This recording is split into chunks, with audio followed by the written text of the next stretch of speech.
আজ হুগলি চুঁচুড়া পৌরসভায় গত কয়েকদিন আগে নবান্নে মুখ্যমন্ত্রী মমতা বন্দ্যোপাধ্যায়ের পৌর প্রশাসনিক সভার থেকে বিভিন্নভাবে উন্নয়নমূলক সকল স্তরের মানুষের কাজ ও পরিকাঠামো কত নিয়ে একটি রিভিনিউ মিটিং অনুষ্ঠিত হলো। এই সভায় উপস্থিত ছিলেন সদর মহকুমা শাসক স্মিতা সান্যাল শুক্লা, হুগলি চুঁচুড়া পৌরসভার পৌরপ্রধান অমিত রায়, উপপৌরপ্রধান পার্থ সাহা, স্বাস্থ্য সিআইসি জয়দেব অধিকারী সহ অন্যান্য সিআইসি সহ ওয়ার্ডের জনপ্রতিনিধিগণ। আজ মূলত স্বাস্থ্য বিষয়ক আলোচনা সহ ডেঙ্গু সচেতনতা নিয়ে এই সভায় আলোচনার বিষয়বস্তু এবং পৌরসভার সার্বিক উন্নয়ন পরিকাঠামো নিয়োগ পরিচালনা আলোচনা হবে বলে সূত্র মারফত জানা যায়। বৈঠক করলেন মূলত মুখ্যমন্ত্রী বৈঠকের পরেই বৈঠক কি বার্তা হলো? না, বিষয়টা ছিল আজকে যেহেতু বোর্ড মিটিং আছে, উনি স্বাস্থ্য দপ্তরের সাথে মূলত বসবেন আলাদা করে, এবং দেরি হয়ে যাওয়ার কারণে একসাথে, এবং তারপরে তিনি বোর্ড মিটিংয়ে বসবেন ডেঙ্গু নিয়ে একটা বার্তা দেওয়ার জন্য। আমাদের এলাকায় 3টে ডেঙ্গু কেস পাওয়া গেছে। হ্যাঁ, 18, 19, 17 আর একটা 30-এ 4টে ডেঙ্গু কেস পাওয়া গেছে, এবং তার ভেতরে আবার 2টি কেস বাইরে থেকে এসছে, ব্যাঙ্গালোর থেকে এসছে। সেই ব্যাপার নিয়ে আমাদের আত্মতুষ্টির কোনো জায়গা নেই। গত বছর আমাদের এবং চন্দ্রনগর, রিষ্টা, অন্যান্য জায়গাতে অনেক ডেঙ্গু হয়েছিল, আমাদের যথারীতি ছিল। এবং এই দুটো যে বাইরে থেকে এসছে সেটাও আমাদের সতর্ক থাকতে হবে। এবং উনি যেটা বলেছেন খুব সঠিকভাবেই বলেছেন যে অনেকে লুকিয়ে রাখতে চায়। আমাদের বাড়ি বাড়ি তো মেয়েরা যায়, ছেলেরা যায়, সব রকম, কিন্তু লোকাবার পর যদি কোনো ট্রেস হয়, জ্বর হচ্ছে সঙ্গে সঙ্গে তাকে বারে বারে গিয়ে অন করা এবং বলা, তারপর রক্ত পরীক্ষা করা, নিয়ে গিয়ে সেটাকে ফাইনালি যদি ডেঙ্গু হয় তাহলে তার জন্য তাদের যেটা আমাদের পরিষেবার ব্যবস্থা আছে, হসপিটালেও হতে পারে, আমাদের স্বাস্থ্যকেন্দ্র হতে পারে, আমরা সেটা করব। এটাই ছিল মূল বিষয়। এবং সেই সঙ্গে আপনারা জানেন যে এই সেদিন মুখ্যমন্ত্রী নবান্ন থেকে যেটা ভার্চুয়াল কনফারেন্স করলেন এবং নবান্নে আগের দিন মিটিং করলেন, সেখানে উনি এই যে রাস্তাঘাট দখল করা, সরকারি জমি দখল করা ইত্যাদি নিয়ে সেটাও উনি ছুঁয়ে গেছেন। কেননা ডিএম ম্যাডাম 1 তারিখ 11:30টায় গতিধারা হলে একটা মিটিং ডেকেছেন এইসব নিয়ে আলোচনা। আমাকে এক্সিকিউটিভ অফিসার আমাদের যেতে বলেন, সব মিউনিসিপ্যালিটি থাকবে, সেখানে একটা রূপরেখা তৈরি হবে। আমাদের পৌরসভা থেকে আমরা যেটা করছি, এবং সরকার তাদের যারা ওই আগে হকারদের কার্ড দিয়েছিল, এই কার্ডের মাধ্যমে তারা অনেক সময় 10,000 টাকা লোন পেয়েছেন, অন্যান্য তাদের ক্ষেত্রেও একই নিয়ম। এবং যে বেআইনি পার্কিং, সেই হিসাবে একটা নীতি নির্ধারণ করা হবে যে তাদের দোকান করলে সেটাকে তুলে নিয়ে যাবে, রাস্তা এবং ফুটপাথ দখল করে দোকান করা যাবে না, পার্মানেন্ট স্ট্রাকচার করা যাবে না। এবং সেই ক্ষেত্রে তার জন্য গভর্নমেন্ট একটা জায়গা দেবে, যদি দূরে তার বাড়ি হয় নিয়ে যেতে পারবে না, সে তার মালপত্র ওখানে রেখে যেতে পারবে, এবং তারপর আবার পরের দিন এসে সেখানে ব্যবসা করতে পারবে। আমরা কারুর জীবিকা, মুখ্যমন্ত্রী বারে বারে বলেছেন জীবিকা এবং জীবন কোনোটাই বিসর্জন দিতে বলছেন না। সেই কারণের জন্য আমরা ওই নির্ধারণ হয়ে গেলে, নামের লিস্ট হয়ে গেলে, তাদেরকে আমরা প্রথমে মাইক দিয়ে আমরা সারা শহরেই যেখানে এসব আছে প্রচার করব, এবং পরবর্তী সময় তাদের নোটিশ সার্ভ করব। নোটিশ সার্ভ করার পর যদি না হয় তখন আমরা প্রশাসন, সাধারণ প্রশাসন, পুলিশ প্রশাসন আমরা মিলে সেগুলো সরিয়ে নেব। দাদা, পৌর এলাকায় এই মুহূর্তে কত সংখ্যক সেটাই তো সার্ভে হবে। সেটা এই 1 মাস সময়ের ভেতরে, 1 মাস সময় দিয়েছেন, তার ভেতর সার্ভ করেই ব্যবস্থা নিতে হবে। সব আছে, হোটেলের ইঞ্জিন আছে, একটা দোকানের সামনে আরেকটা দোকান লাগানো আছে, সবই আছে, এবং হসপিটালের সামনেও আছে। সবটাই আমাদের, সেটা যখন হবে সবাই মিলে সার্ভে করে সেটা বেরোবে, এবং মাল রাখার জায়গা কোথায় প্রশাসন দেবেন সেটাও হবে। সবটাই একসাথে করা হবে, এবং তারপরে কিভাবে তারা ব্যবসা করবেন সেটাও জানিয়ে দেওয়া হবে। পার্কিং এর জন্য জায়গা দেখবে, যে সরকার যদি জায়গা দেখে দেয় পার্কিং এর জন্য, সেটা তো দেখতেই হবে। পার্কিং তো সর্বত্রই সমস্যা, সেটা দেখে দেবে, সেখানে পার্কিং হবে। না, নির্দিষ্ট নির্দেশ দিয়ে সরকারি নির্দেশটাই দিয়েছেন। এবং যেটা ডেঙ্গু মোকাবিলার ক্ষেত্রে আমাদের বারে বারে যে পৌরসভা আমরা কাছে, সেটা যাতে কোনোভাবেই এই নেটওয়ার্কের বাইরে চলে যায় কোনো ডেঙ্গু পেশেন্ট, মানে সেটাই উনি জোর দিয়েছেন মেনলি। যে অনেকে লুকিয়ে রাখে, বাড়িতে বলেন না, এমনি জ্বর হয়েছে ভেবে কাউকে ডেকে এনে চিকিৎসা করেন, বা প্যারাসিটামল খেয়ে নিলেন, এই ধরনের ব্যাপারগুলো উনি বললেন, যাতে আমাদের পৌরসভার যে ইনফ্রাস্ট্রাকচার আছে এবং সরকারের যে ইনফ্রাস্ট্রাকচার আছে, সিএমএইচ দপ্তর থেকে বারে বারে তাদেরকে দেখে যাতে কোনো ডেঙ্গু পেশেন্ট বিচ্ছিন্নভাবে না থাকেন, তাদের চিকিৎসা এবং যাতে কোনো মৃত্যুর ঘটনা না ঘটে। আচ্ছা, বিগত দিনে আপনি কিন্তু এই যে বিভিন্ন ফুটপাত দখল নিয়ে বলেছিলেন, কিন্তু আজকে দেখা যাচ্ছে যে সেই জায়গাটা আবার ফিরে এলো। ফুটপাত দখল, হসপিটাল নিয়ে আপনিই বলেছিলেন যে রাস্তা দখল করে চলছে, এরকম ব্যবসা, এর ব্যবস্থা গ্রহণ করা হবে, কিন্তু আজকে দেখা গেল প্রকৃতভাবে মিলে যাচ্ছে আপনার কথাটা, কি বলবেন? মিলে যাও না, এটা তো সবারই সমস্যা। পথচারীতে ব্যাপার হচ্ছে, ব্যবসা যেমন করবেন তাদের পেট আছে, কিন্তু পথচারীরা যারা রাস্তা দিয়ে গাড়ি নিয়ে যাচ্ছেন এবং গাড়ির থেকে রক্ষা করার জন্য নিজেকে ফুটপাত দিয়ে হাঁটছেন, জায়গা না পেলে এই অ্যাক্সিডেন্ট বাড়বে, মানুষের জীবন যাবে, সেটা তো কারুরই কাম্য নয়।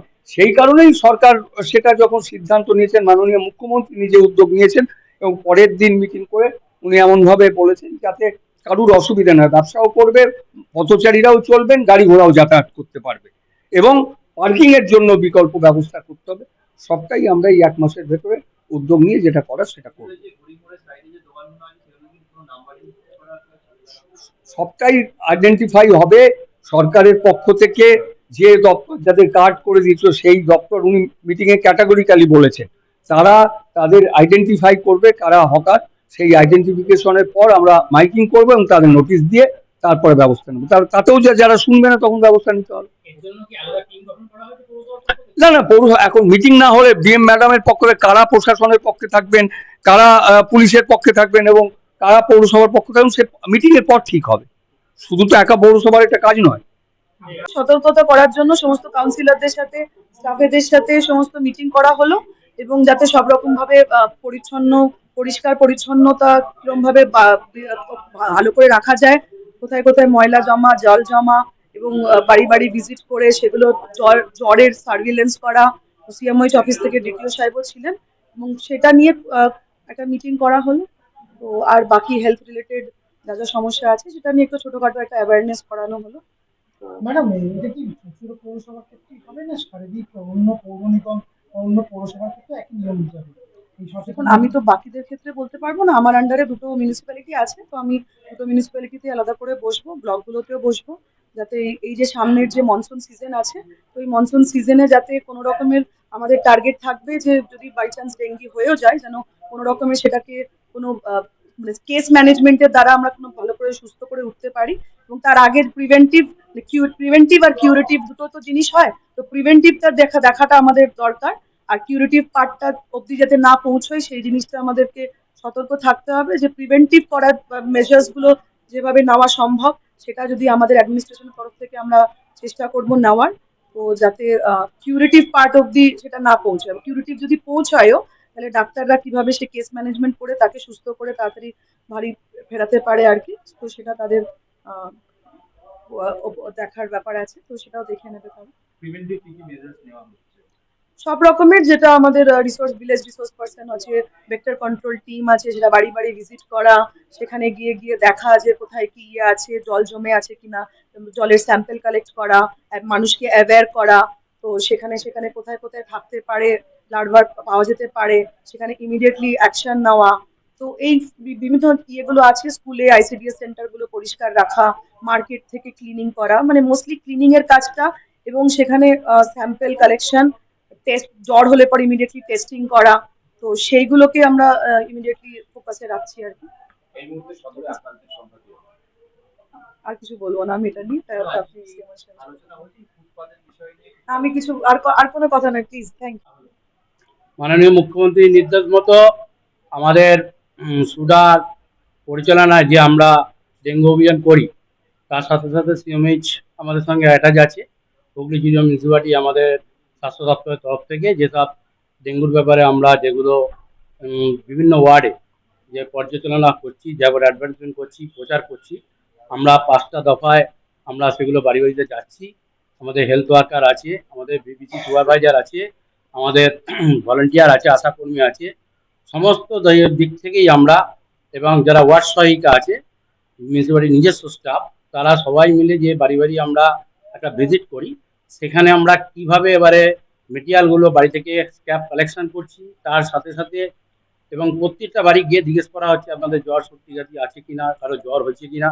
সেগুলোর জন্য আমরা তাদেরকে আমাদের যে কারবালা হেলথ সেন্টার আছে সেগুলো আমরা ব্লাড টেস্ট করাচ্ছি ডেঙ্গু নিয়ে, যাতে কোনো জায়গা থেকে ফাঁক ফোকর না থাকে সেগুলোর উপর আমরা জোর দিচ্ছি। সেটাই এসডিও ম্যাডাম আজকে এসে তরঙ্গিত করলো যে আরও কাজের স্পিড বাড়াতে, যাতে কোনো জায়গায় ফাঁক না থাকে। আমরা সেটা আপ্রাণ চেষ্টা করব সমস্ত কাউন্সিলর মিলে এবং আমাদের যারা স্টাফ আছে সবাই মিলে। এবং এছাড়াও পৌরসভার বিভিন্ন দপ্তরের কাজ সম্বন্ধে উনি খোঁজখবর নিলেন এবং সবাইকে একটাই বার্তা দিল যে কাজ সবাইকে মন দিয়ে করতে হবে এবং কাজে ফাঁকি দেওয়া চলবে না, মন দিয়ে সবাইকে কাজ করতে পারেন। কাউন্সিলরদেরও বললো আপনারা সহযোগিতা করুন, নিশ্চয়ই হুগলি জেলা মিউনিসিপালিটি এগিয়ে যাবে। দাদা, এই মুহূর্তে ডেঙ্গুর আক্রান্তের সংখ্যা কত এলাকায়? কেন আমাদের এখানে এখনো তো হটস্পট 3টে ওয়ার্ডকে করা হয়েছে। হ্যাঁ, 17, 18, 19 আগের থেকেই ছিল, এবারে অনেকটা রিকভারি করা হয়েছে। নতুন করে 30 নম্বর ওয়ার্ডটা একটা হটস্পট জন্য আমরা ইয়ে করেছি, সেটা লোকাল লোকেরই হয়েছে, কিন্তু 19-এ যেটা সেটা ব্যাঙ্গালোর থেকে এসেছিল, তার জন্য আমরা 19টাকেও হটস্পট ধরেছি। সেই হটস্পট 3 জন, আপাতত 3 জন। আমরা বাইরে থেকে এসছি, ওনারটা ধরছি না। তা আমরা এসডিও ম্যাডাম নিজে ওই 3টে ওয়ার্ডে ভিজিটে যাবে, আজকে সময় হওয়ার যেতে পারিনি, চেষ্টা করছেন উনি এখনো চলে যাওয়ার টাইম করে।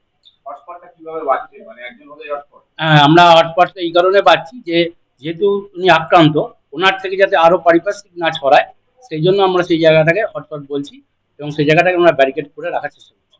সেই এলাকায় কি ব্যবস্থা গ্রহণ করা হয়েছে? সেই এলাকার সমস্ত আশেপাশে বাড়িগুলোতে আমরা ছাদ থেকে, বাড়ির বাগান থেকে আরম্ভ করে, বাড়ির ভেতরে ফ্রিজের জল থেকে আরম্ভ করে বাড়ির ফুলের টব, সমস্ত জায়গাটাই আমরা কভার করার চেষ্টা করছি এবং স্ক্র্যাপ মেটেরিয়াল থাকলে সেগুলো উদ্ধার করছি এবং সেখানে নিয়মিত যা স্প্রে করা স্প্রে এবং ওষুধ দেবার ওষুধ, সেগুলো আমরা আমাদের ওয়ার্কার দিয়ে করছি এবং সাথে সাথে সেগুলোর ওপর সপ্তাহে 3 দিন করে আমরা নজর রাখছি। দাদা, 3 জন যে আক্রান্ত, তারা কি হসপিটালাইজ না তারা বাড়িতে? কোনোটাই হসপিটাল মানে আজ নয়, কিন্তু সবটাই বাড়িতে আছেন এবং মোটামুটি তারা প্রায় সুস্থ, একজন সুস্থ হয়ে গেছে।